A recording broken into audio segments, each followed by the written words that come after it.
यात्राएं और जोर जोर से, जो यात्रा चल रही थी उसमें अपनी प्रार्थनाएं और जोर जोर से होने लगी। उसी में बैठा एक संत शांत स्वभाव में बैठा हुआ, उसने कहा तुम तो संत हो, तुम तो परमात्मा के पास ज्यादा नजदीक हो गए, तो तुम परमात्मा से प्रार्थना करो तो शायद परमात्मा तुम्हारी प्रार्थना जल्दी स्वीकार कर ले। तो संत ने बड़ी सरलता से उत्तर दिया कि आप सभी भी परमात्मा को मानने वाले हो, मैं किस परमात्मा को मान रहा हूँ, आप किस परमात्मा को मान रहे हो, मान तो हम सभी रहे हैं और प्रार्थनाएं भी कर रहे हैं। फर्क इतना है जब मुसीबत आ रही है तो तुम्हारी प्रार्थनाएं बहुत तेज तेज चल रही हैं, मेरी प्रार्थना जब भी वही थी और अब भी वही है, और जब उतरूंगा तब भी वही हो गई है। और इतने में रास्ता नजदीक और वो किनारा नजदीक आ गया। सभी की प्रार्थनाएं खत्म। किसी ने जो कहा था कि 100 रुपए का प्रसाद चढ़ाऊंगा, किसी ने कहा था कि 101 का चढ़ाऊंगा, मैं गंगाजी स्नान करूंगा, मैं तेरे द्वार पर नाम रगड़ता आऊंगा, दंडवत करूंगा, सब कुछ खत्म, क्योंकि किनारा नजदीक आ चुका था, यात्राएं भी खत्म। हम भगवान को भी लालच देते हैं कि हमारा काम यदि हो जाएगा तो हम ऐसा करेंगे। परम पिता परमेश्वर हमारे पिता और माता के समान है। कहते हैं कि पुत्र पिता जैसा हो सकता है मगर पिता नहीं हो सकता है, पुत्र पिता जैसा हो सकता है परंतु पिता नहीं हो सकता। उसी तरह से हम अपने आप क्या जानते हैं, हम हर जगह उसको लालच देना चाहते हैं, हमारा काम जल्दी हो, कि हमारा ऐसा हो जाएगा, तो वो तो सब कुछ करने वाला है, वो तो बगैर दिए माता पिता को हमें कुछ देना नहीं पड़ता, वो हमारे लिए सभी सुख सुविधाएं हमारे लिए तैयार रखते हैं, वो हमें कुछ लालच नहीं, उनके लिए कोई लालच मायने नहीं रखता है कि हम उन्हें लालच देता वो हमारे कार्य को करेंगे, नहीं। हर एक स्थिति में परम पिता परमेश्वर की एक निगाह हमारे ऊपर रहती है। तो परम पिता परमेश्वर हमें सत्संग के माध्यम से यही समझाना चाहते हैं कि हम जिस भी धर्म में रह रहे हैं, हम कुछ भी कर रहे हैं, ठीक है, उसको करो, अच्छी तरह से करो, रीति रिवाजों को जो तुम कर रहे हो करो, परंतु उस यात्रा को हम अपने जीवन में अंदर की ओर मोड़ेंगे। हम उस यात्रा को यदि अंदर नहीं मोड़ेंगे तो हम उस परम पिता परमेश्वर की शक्ति को नहीं पहचान पाएंगे और हमारा ये जीवन नहीं, इसी तरह से हमारा एक जीवन, दूसरा जीवन और तीसरा जीवन व्यर्थ जाएगा। तो परम पिता परमेश्वर की शक्ति को हम अपने अंदर जाने और पहचाने। सत्संग वो सच है जो अहंकार को ठेस पहुंचाता है। तो ठेस किसको पहुंचेगी? जिसके अंदर अहंकार होगा। यदि अहंकार ना होगा तो ठेस पहुंचने का कोई मतलब नहीं। तो सोचो कि हमारे अंदर वो अहंकार ही नहीं, क्योंकि सत्संग का अर्थ अहंकार को ठेस पहुंचाना नहीं है, मनुष्य के अंदर वो सोई हुई आत्मा को जगाना है कि हम उस आत्मा को जगाएं। परमात्मा उस आत्मा को जोड़ता है और उस परम पिता परमेश्वर की चैतन्य शक्ति को बताना चाहता है। आज हम यहाँ पर सभी इकट्ठे हुए हैं, परम पिता परमेश्वर की हम पर असीम कृपा है। परम पिता कहते हैं कि मनुष्य कुछ अपने आप नहीं करता है, कहते हैं कि कर्ता करे न हो सके, जो परम पिता करे सो होए। तो सिर्फ उन्हीं के माध्यम से जो भी कुछ यहाँ हो रहा है, ये सत्संग हो रहा है, उन्हीं की कृपा है।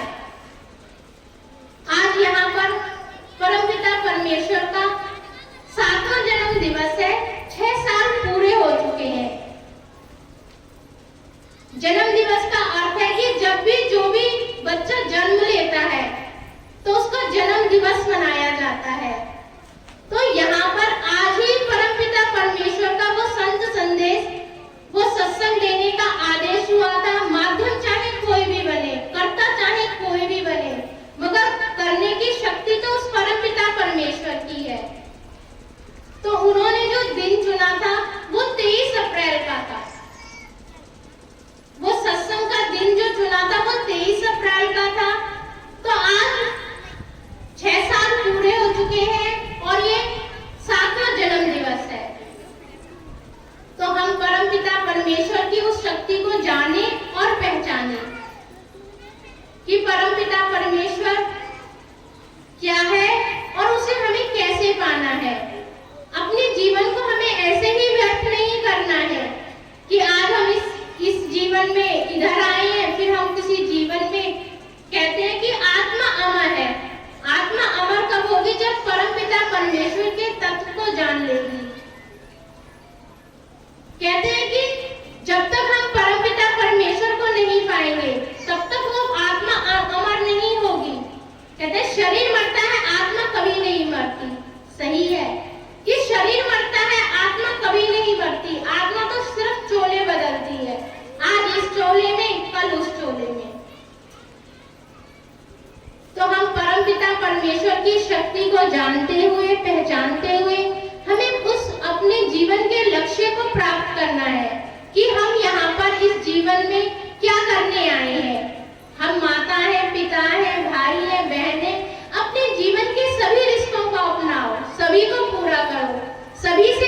करो, मगर एक जो प्रेम जो हमारी आत्मा का परमपिता परमेश्वर है उस प्रेम को भी हमें पूरा करना है और परमपिता परमेश्वर को जानना है और पहचानना है कि वो परमपिता परमेश्वर की शक्ति क्या है।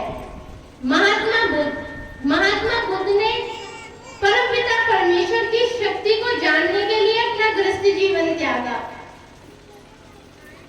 12 वर्ष का उपवास रखा। जब उनकी देह जर्जर हो गई कि उपवास का अर्थ है कि क्या अपने आप को कष्ट देना। कष्ट क्या है? क्या हम भूखे रहकर तड़प करके हम परमपिता परमेश्वर को जान सकते हैं? अपने अंदर सभी झंझोड़ो और अपने उस सच को जानो। जब हम पूरे दिन भूखे रहेंगे, सोचो आपने उपवास रखा 1 दिन का, महात्मा बुद्ध ने रखा था 12 वर्ष का। वो अन्न को त्याग दिया और सिर्फ एक फल खा करके पूरा दिन बिताते थे। हम यदि पूरे दिन पानी भी ना पिए और फल भी ना खाएं, चाय भी ना पिए, कुछ ना खाएं, और शाम को जब हम परमपिता परमेश्वर, चाहे हम उस वर्ग के किसी भी देवी देवता की हम पूजा करें, वो हमारे अंदर प्रकट होंगे कि भूख से व्याकुल हमारी आत्मा उस भोजन को टटोलेगी कि अब थोड़ी देर में हम कौन सा वाला भोजन बनाएंगे और खाएंगे। सत्य को जानो कि सत्य तुम्हारे अंदर है, क्योंकि सत्य तुम्हारे अंदर है।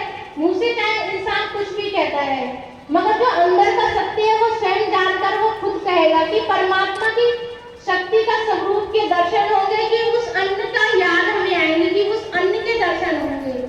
क्योंकि हम 1 दिन के उपवास के लिए कह रहे हैं, महात्मा बुद्ध ने तो 12 वर्ष का उपवास रखा था, परंतु परमपिता परमेश्वर को ना पा सके और उस निरंजना नदी को, छोटी सी नदी को भी वो 2 गज चल करके उसको पार ना कर सके। तो सिर्फ हम अपने देह को कष्ट जरूर दे सकते हैं, परमपिता परमेश्वर को नहीं। तो महात्मा बुद्ध ने उस 12 वर्ष के उपवास को भी तोड़ा कि इससे भी मैं परमपिता परमेश्वर को भी ना पा पाऊंगा। यदि मनुष्य का शरीर ही जर्जर हो जाएगा तो वो परमपिता परमेश्वर को क्या पाएगा। ये महात्मा बुद्ध की बात है कि उन्होंने अपने देह को जर्जर किया, मगर हम तो 1 दिन का उपवास में सिर्फ हमें अन्न याद आता है, हमारी देह जर्जर नहीं हो जा रही। ये तो डाइट भी हो सकती है कि हम डाइट भी कर रहे हैं, कि हम डाइट पे भी चल रहे हैं, मगर परमात्मा कहते हैं कि मुझे पाने के लिए कुछ करने की जरूरत नहीं है, ना तो देह को कष्ट देने की जरूरत है, अन्न को खाओ।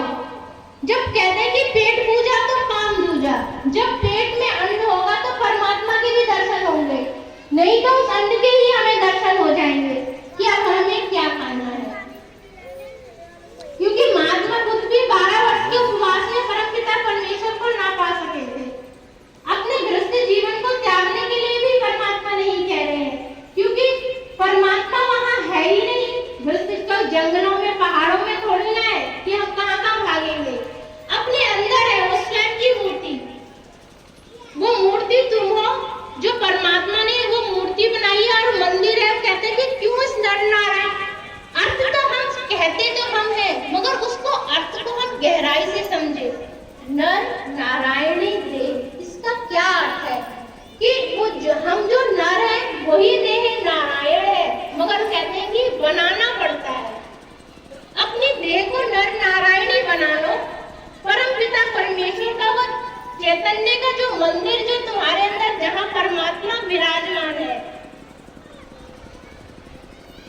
उस शक्ति को जब हम भजन के माध्यम से जब हम उसको पहचानेंगे। महात्मा बुद्ध ने अपने शिष्य आनंद से कहा था कि अपने दिए स्वयं बनो। इसका अर्थ क्या है कि अपने जीवन में यदि तुम्हें उजाला करना है तो स्वयं करो।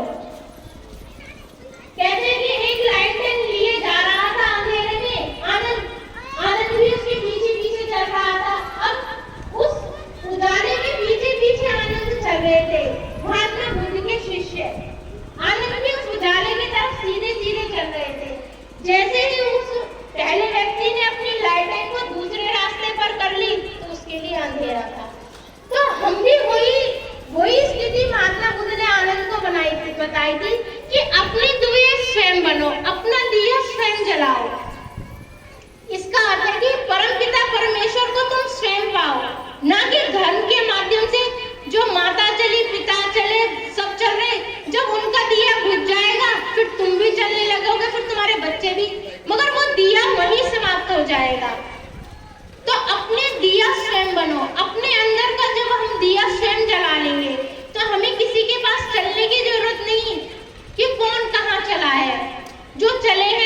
चले हैं।